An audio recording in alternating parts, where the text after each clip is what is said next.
I'm laughing, but it's a laugh of impatience. Show the movie. All right, before we get started, let me know how y'all like the intro. Let me know how y'all like the new name. The topic of the video today, why Frieren is like One Piece and why I feel like people don't talk about it. The main reason I feel like people won't say this is because on the surface, it's not the same. It's like saying, I have a cheese pizza. I have two different versions of a cheese pizza, but they both have different types of cheeses. On the surface level, they're both cheese pizzas, but they execute it differently. And it's the same thing with Frieren, and it's the same thing with One Piece. I'm gonna tell y'all why, even with me, Frieren is a little interesting, it's a little hard to get into. For one, it's fantasy. Now, I know for people, especially now in the modern era where a lot of people are watching more and more anime, a lot of the anime that are popping are the what I call beat 'em ups, where yes, there's a story, but it's mostly focused on the action, the animation, the pacing, things like that. So look at your JJKs, Demon Slayers. Look at typically your normal shonen. Frieren isn't like that. Don't get me wrong. Frieren does have action. All right, Frieren has action, which going into it, no one told me that Frieren actually has some hands. It has some good animation, it has some great action. But the thing that is most important about Frieren is the journey itself. Now, if you've been watching One Piece, reading the manga, you know One Piece really isn't about the One Piece. It's about everything you have to do to get to the One Piece. So it's about, obviously, this is cringe to say, but it's about the journey ahead. So right there, that's one similarity. Both of the shows, yes, they have action. And for honestly, Frieren, it's way more storytelling compared to the action. One Piece, it's like 60% story, 40% action. And if you disagree, there's over 1,000 episodes and over 1,000 chapters. Most of it is the story. I'm gonna be honest, most of it is the story. So it's the same thing, but again, packaged differently. Another thing that's important about both of these shows are the emotional beats of the characters that we have. You have Frieren, right? And her whole thing is she hasn't really been able to accept life in a way. She hasn't really been grateful of the friends. She had a whole journey with friends, with a party of heroes or whatever, and they accomplished their goal. And they went through this journey and she really didn't appreciate and see everything how she saw it. Because what? She's an elf and she's gonna live 1,000 or so years and she'll be alive when all these people die. On the second go round, she's starting to realize these people. She's starting to be more involved in these people's stories. Even the original party, everybody there, they had their own stories. And here's the great thing about Frieren. It's almost like they're retelling the same thing. So Frieren, in this case, she's the Himmel of her past group. Fern is the Frieren of her past group.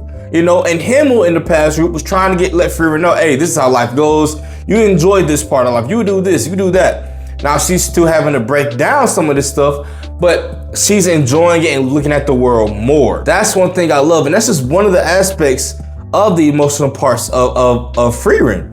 You look at One Piece, I can go on and on and on about the emotional beats in One Piece, mainly being, let's go to our main protagonist, Luffy, who has been through a numerous amount of things. One of the biggest heartbreaks he had, seeing how Luffy did everything to become king of the pirates, and then his brother died, and he broke all the way down and is building himself up until now he's a Yonko, and he's still going through, and he's having these points where being a warrior of liberation through all these places he's been through, not knowing, you know, all the right, sometimes he doesn't know the full context of what island or what's going on, but he still wants to help people. So that's the emotional part. They both have that. Again, it's packaged differently, and you can argue Frieren's is packaged better because it's a shorter time frame. They don't have the issue of pace. Well, honestly, Frieren does have some pacing issues. And a lot of people always look at long episode equals pacing issues. No. Sometimes in your episode, it just moves slow. Frieren has that. But most of that is to better highlight and make it to where the main parts of the story is breathing. So they'll sometimes, and again, it's about the journey. So you're learning, like this new season, they took out, they went to a hot bath, like a hot well or something. And they all knew, for the most part, it was like just a regular foot bath. They all knew that, and they still wanted to take the journey and go out and explore and That's the thing about Frieren that makes it so interesting. It doesn't shy away from other points of where if you did this same concept in another manga or in another shonen, it would be considered filler. So that's what Frieren does well. It makes the filler important. I guess that's a better way to put it. The world building. The world building is this, all right? In One Piece, I'm gonna go to One Piece now. In One Piece, we all know the world building has become vast. You have a numerous amount of different races. One Piece tackles slavery. One Piece tackles oppression with the world government, revolution. There's a lot of stuff One Piece tackles that leads to its world building. What it does great, and sometimes it doesn't too much. With One Piece, if Oda wants you to know about a certain character, you gonna know. Our last major flashback was on Kuma. At first, Kuma was just a pacifista dude. He was just a world government bot. We didn't know that. Going back on, what is it, Saboti, I believe. I can't remember, it's been so long. Now we know Kuma's whole backstory. It's like, oh, that's what he was really on. He was really a revolution. Like, that's how Oda operates. You can name just about any somewhat major character in One Piece, and we know their backstory on them. That's how Oda tackles the world building. In this case with Frieren, you tackle it by seeing literally the different parts of the world and how Frieren once did it, like how Frieren once navigated an issue, and then how Frieren navigates an issue currently. There's some things with the demons, right? And Frieren, the adversary is the demons. Frieren, they hate the demons. You got the mages, and you got the demons. So they defeat the demon king, yada yada yada. Frieren has had a lot of encounters with demons and things like that. You learn how she operates with demons, how she hides and suppresses herself because of the demons, and the demons have this and they have that. And then you get, obviously the world building is not gonna be as extensive because there's only so much you can do. Going off the anime, because I haven't read the manga, there's only so much you can do in the little 40 or so episodes that we've gotten so far. But it's great as well. Another thing that's important is time. In this instance, we know it's important in Frieren because obviously she's an elf and she outlives all the humans, but it doesn't really get hinted at as much in One Piece. Time is important in One Piece too. You only have a certain amount of time to be in your prime, and then One Piece is a little exaggerated. Garp is like, Garp is like 60 or 70. He's out his prime, but he's pretty dang strong. But at least now with Luffy, we know he has a certain amount of time to find the One Piece. He has a certain amount of time because there's a lot of powerful adversaries. People are starting to catch up with him. The world government is starting to catch up with him. Stuff is starting to unravel. We're getting emu.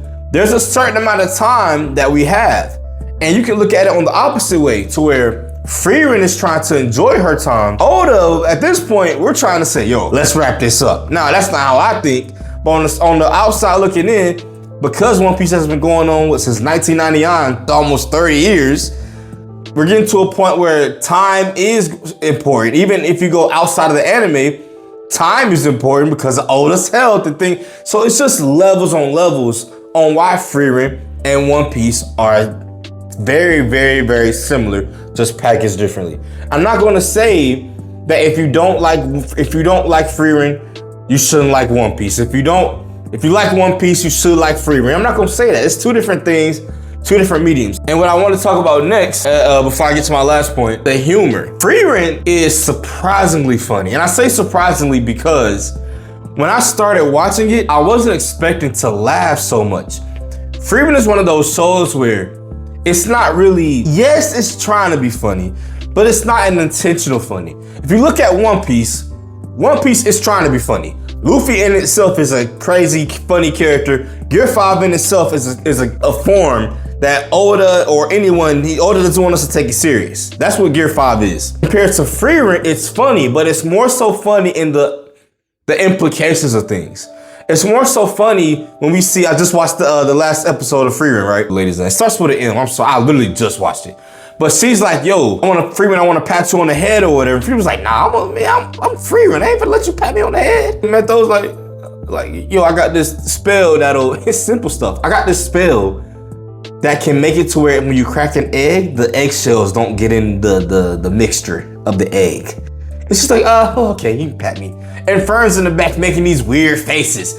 It's stuff like that's hilarious, because if you watch the show, which if you've seen that scene, you watch the show, you know Frieren is very serious. She is. We see her a lot of times when she lets her hair down, and you get those funny moments. And most of those moments, again, come at times where they're not too focused on really progressing the plot with, oh, we gotta go fight the demon's bad. But no, we're just gonna, it's those times where we're just having downtime where Fern and Stark are just gonna have a little date.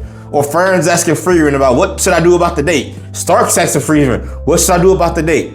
It's those points where we're getting those moments. And I like that. Again, that's important for Frieren, because all that stuff helps its character development. One of the points I want to say that's probably the most similar are the family dynamic. Family dynamic is very important. Obviously, in a pirate crew and how Luffy runs his crew, it's essentially a family. All of those people on Luffy's crew, everybody, they don't really have anybody.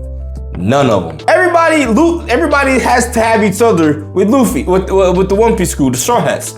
Same thing here in Frieren. If you look at it, Frieren, all her original friends, dead. The only person that she knows that's still alive is the other elf, Siri, I think her name was. And she really don't even mess with Frieren for real. Fern, she only had Himmel really for the most part to take care of her. He's dead. Stark's whole family's dead. So that's all they have. All they have is each other, man. And that's what makes this show good. These are stories that can relate to a lot of people. There are a lot of people in the world where your family's still alive and you feel like you don't have anybody. These shows resonate. I understand why it's hard to get into Frieren. It's an elf show. You know, they look like little girls. It's a little weird, I'm being honest. But if you watch it and you look at the deeper themes, you can see that it's a great show. And once you look at those deeper themes, you can also see that it's very, very similar to One Piece. And in my opinion, and I think this is unbiasedly, well, in my opinion, One Piece is the greatest anime of all time. And unbiased, anyone should be able to say One Piece is at least top 5 all time. So, what does that tell you about Frieren? Is Frieren one of the greatest of all time? We'll never know. But yeah, those are the reasons why I think Frieren and One Piece are very, very similar. Let me know if I hit my points on the head or if you disagree. But yeah, if you love the video, like the video. If you don't love the video, like the video. I'm on the road to 600 subscribers. I appreciate if you like my content, share my content. Without further ado, I'm out. Peace. No, I do not panic. So I learned